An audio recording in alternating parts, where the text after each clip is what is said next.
Здравствуйте! Сегодняшняя тема – ответственность СМИ и интернет-изданий. С нами эксперт по выборам Бакыт Самаков. Здравствуйте, Бакыт. Здравствуйте. Расскажите, пожалуйста, когда СМИ и интернет-издания несут ответственность и какие виды ответственности бывают? Средства массовой информации и интернет-издания несут ответственность за нарушение требований избирательного законодательства, в данном случае Конституционного закона о выборах президента и депутатов Жоғарғы Кеңесі.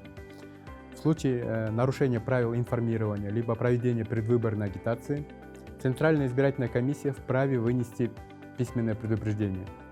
В случае неоднократного нарушения средством массовой информации или интернет-изданием требований законодательства, Центральная избирательная комиссия вправе вынести решение о лишении аккредитации, об отмене аккредитации средств массовой информации и интернет-изданий. И как данное решение должно быть основано на законе с указанием четких ссылок на действующее законодательство о выборах. А теперь давайте поговорим про социальные сети, а конкретно про Facebook, Twitter, TikTok, Instagram. Есть ли какие-то правила использования социальных сетей и что можно опубликовать, что нельзя?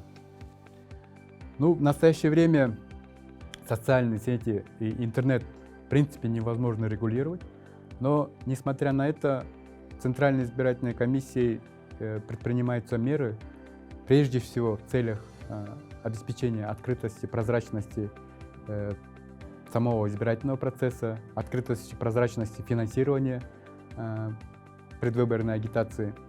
Центральная избирательная комиссия предпринимает меры и проведено несколько встреч с представителями социальной сети Facebook, Instagram, они же в том числе, где достигнута договоренность, что Facebook будет оказывать содействие Центральной избирательной комиссии в мониторинге политической рекламы, которую размещают политические партии и кандидаты на социальной платформе Facebook и Instagram.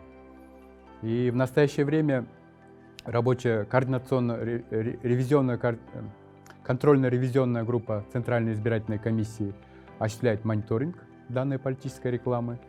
С помощью достигнутых договоренностей у Центральной избирательной комиссии есть возможность отслеживать объемы данной политической рекламы и движение средств, то есть оплаты за размещение политической рекламы. И в настоящее время, хоть и законодательством не отрегулированы правила размещения в социальных сетях, вместе с этим политические партии и кандидаты должны придерживаться общих правил и порядка проведения предвыборной агитации, в том числе и в социальных сетях. Рабочая группа по агитации также мониторит социальные сети на предмет